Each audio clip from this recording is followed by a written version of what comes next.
We would be listening to the INEC announcing Governor Babajide Sanwo-Olu as the governor-elect. It's still the governor, actually. So he's also coming in as the second-term governor. Let's take a listen. We'll be back. Sanwo-Olu Babajide Olusola of ABC, having satisfied the requirements of the law by scoring 25% in 2/3 of the local government areas of the state, and also having the highest number of votes cast, and meeting the requirements of the law, is hereby declared the winner and is returned elected. Signed by Professor Adenike Oladije, this day, 20th day of March 2023. Thank you very much for your patience.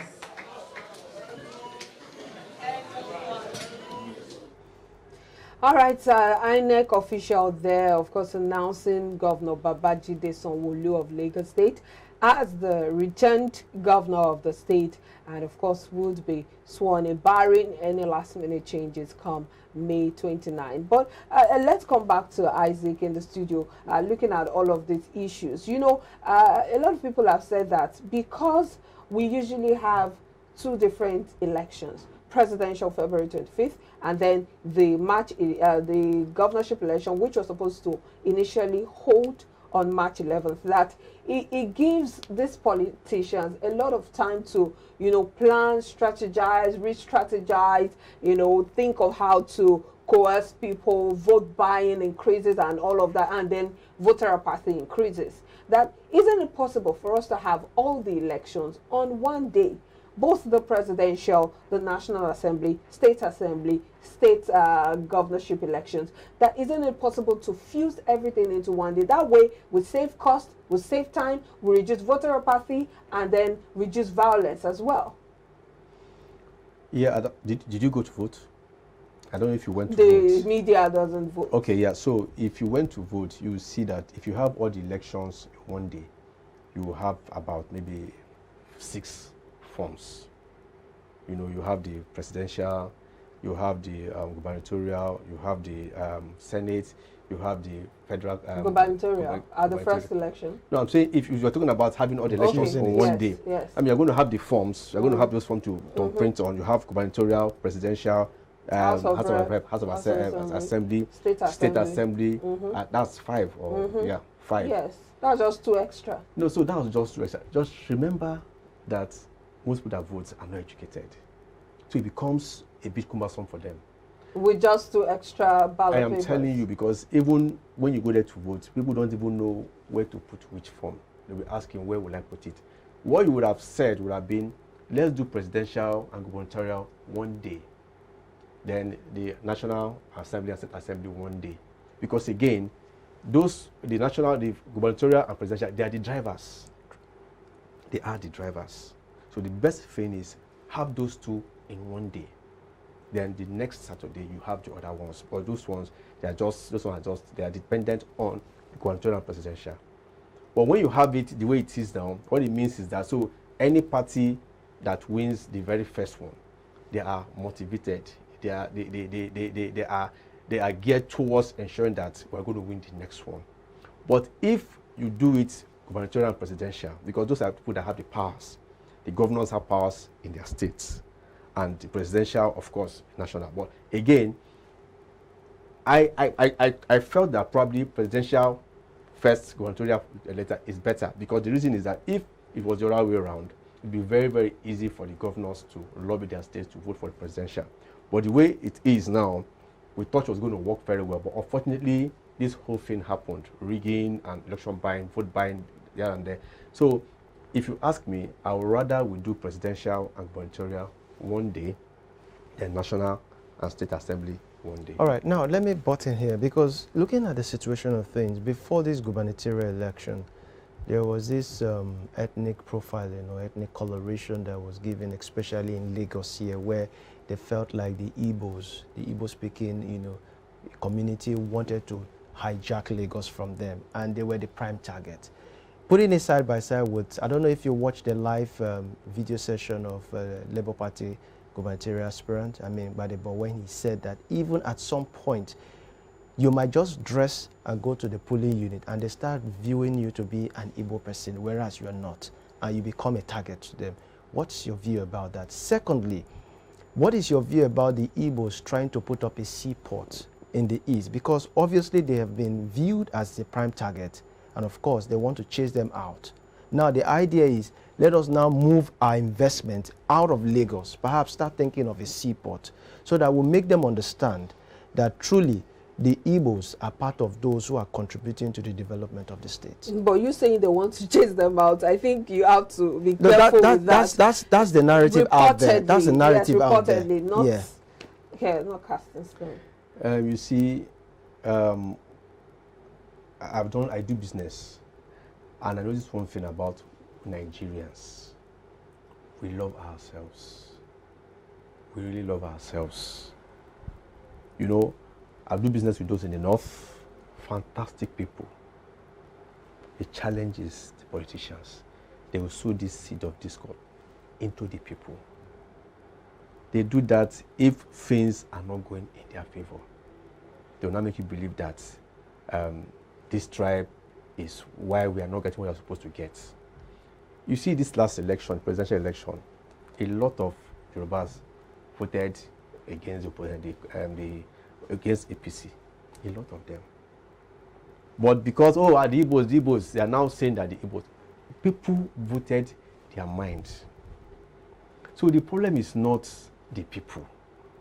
I can tell you, because I've moved around, it's not. The problem is that when things don't go in their direction, they'll now start making believe that they are now marginalizing us. And once they tell us that, the people will now start fighting for them.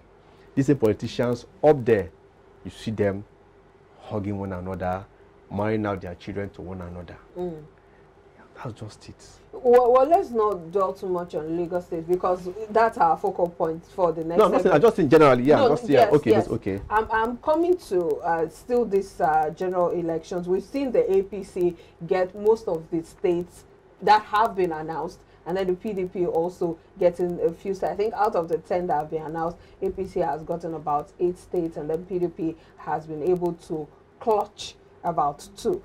But I'm interested in Adamawa State, because for the first time, we have a front runner as a woman, that's Binani Aisha Dahiru, and there have been a lot of, on social media, you see a lot of people already posting her as the next governor-elect of Adamawa State, and there were also talks about how thugs took over the street in Adamawa State to, show their grievances because INEC has refused, according to them, to announce her as the governor-elect. Do you think we are tending towards changing that narrative when it comes to women taking the seat of power? You see, ordinarily, women should. But the challenge is that women don't like women. Most times, the females don't vote their, other female folks. They don't. It happens everywhere. If you go to organizations, multinationals, females don't like working with female bosses. In politics, females don't support females. But that's a generalization. Yeah, I don't know if or on what basis you're basing that. But just look at most of the elections.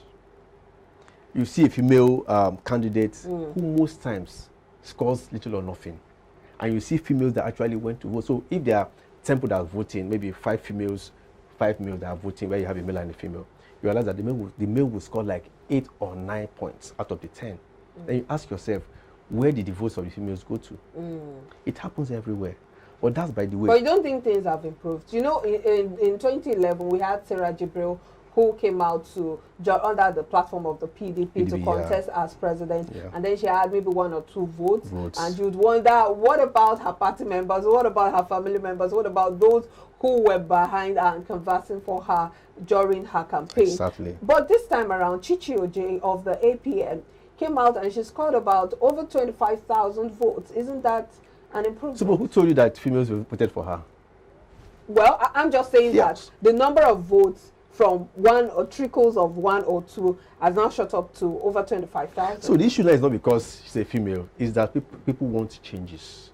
They want people that have credible character, people that have ideas, people that are energetic, people that can come up with policies. Regardless of the gender. Yes, whether you're a male or a female. So that's what's happening now, not because you're a female, no. Is that what you think is working for Binani in Adamawa State? Yes. Yes. So the days of where because okay you don't think it's because she's on the platform of the APC? I don't think so. Okay. I don't think so. If she was in maybe one mushroom party like the AA, no, not definitely AA now. whatever it is, One of the small parties. definitely anybody that is there, anybody that is not in these major parties, definitely you're not going to score high score. But the point is that is a female, and that probably they like her personality. Again, you see, what parties should be doing is, let's get someone that is credible. You understand? Irrespective of yes, that will help us drive our party to success. But do you see that happening during this election? Is that what happened? Not really. In some of this, not everywhere. But in some states, yes, not everywhere. But I think that should be the narrative going forward. Party, because as it is now, the next election, of course, will be better than this. Because now they know that it's no more business as usual. Down is 1. And 2, now they know that the people have the power. It's no longer the days of you have structure. No. The powers now belong to the people. Though we did not, when they tried, but the powers that be, but the next one, people will also learn, because again, they say that since the bird has learned to fly without shooting, the hunter too has also learned to shoot without missing. Now people know that this is the challenge that we have. The next election, the people will also re-strategize. Now we know that we have the power. All right. Now, so looking at this whole election that just took place day before yesterday, and of course, we saw the result also coming in most likely yesterday. What's the lessons learned, especially from the angle of the elected leaders who are going into office, those who are also taking the shot for the first time, and of course the electorate? The lesson learned for the electorate is, you see, you don't allow anything to dissuade you from going to vote. Whether your previous efforts were recognized or not, go and perform your duty. Because again, you see, those that rig election, they have one strength. Those that don't come to vote are the ones that empower them. If you go there and vote, you only reduce their chance of rigging the election.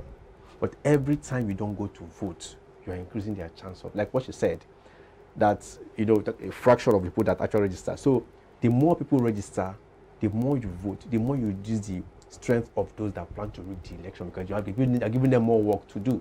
But if you don't vote, you are giving them less work to do. Then for the incumbents that actually won the election, or those that lost, the lesson learned is, when you're in leadership position, put others first. Put others first, because the day will come when you need others, which is what just happened now. Played that, though, yes, there were maybe issues of rigging here and there, but the truth is that if you put others first, when the time comes, you are going to get support from them. And for those that actually lost, yeah, some of them is their first time, you know, to come out, and some of them probably didn't do their homework very well.